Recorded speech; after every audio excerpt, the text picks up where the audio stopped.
ঈদ মোবারক। আজকে বাংলাদেশের প্রতিটি গ্রামে, প্রতিটি বাজারে, প্রতিটি গঞ্জে, প্রতিটি শহরে ঈদের জামাত অনুষ্ঠিত হচ্ছে। আমরা জাতির পক্ষ থেকে জামাতে যারা যেখানে শরীক হয়েছেন তাদেরকে ঈদ মোবারক জানাচ্ছি। একটু জোরে বলেন, তারা যেন সবাই শুনতে পায়।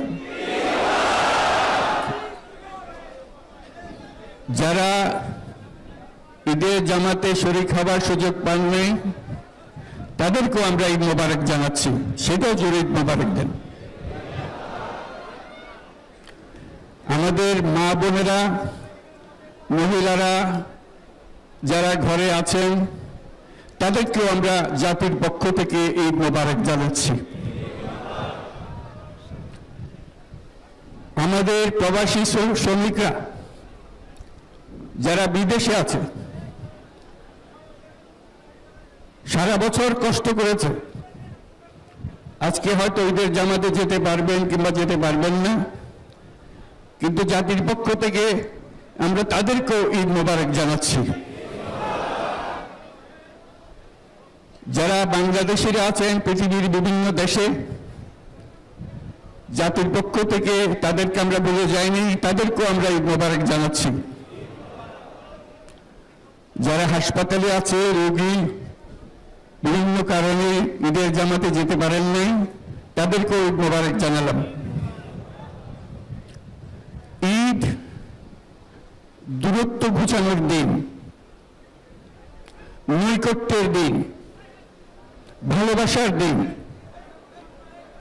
আজকে সেই দিনটা আমরা যেন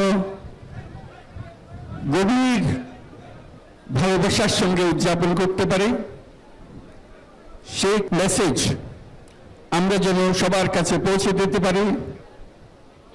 আজকে একটা অটুট ঐক্য গড়ে তোলার দিন, এবং আমরা স্থায়ীভাবে ঐক্য গড়ে তুলতে চাই। ঈদের জামাতের এটাই আমাদের কামনা।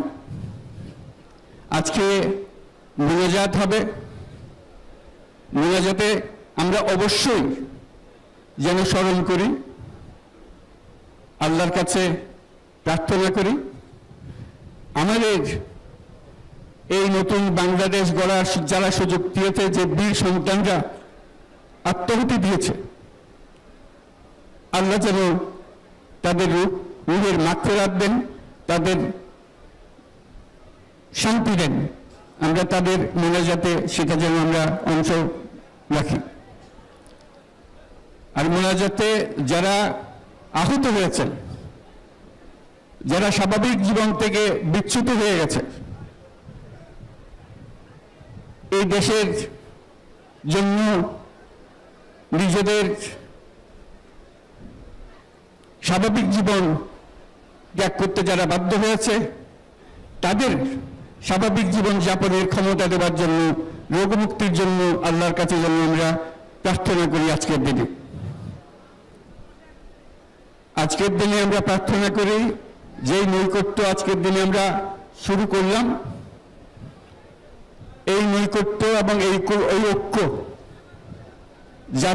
জাতির জন্য যেন স্থায়ী হয়, আমরা যেন একটা ঐক্যবদ্ধ জাতি হিসেবে সামনে এগিয়ে যেতে পারি। যারা আত্মত্যাগ করেছেন, যারা নতুন বাংলাদেশের স্বপ্ন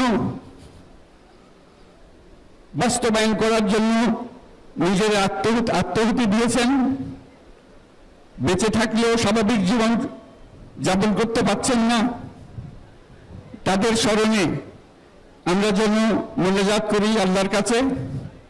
আমরা অবশ্যই সেই স্বপ্ন বাস্তবায়ন করবই।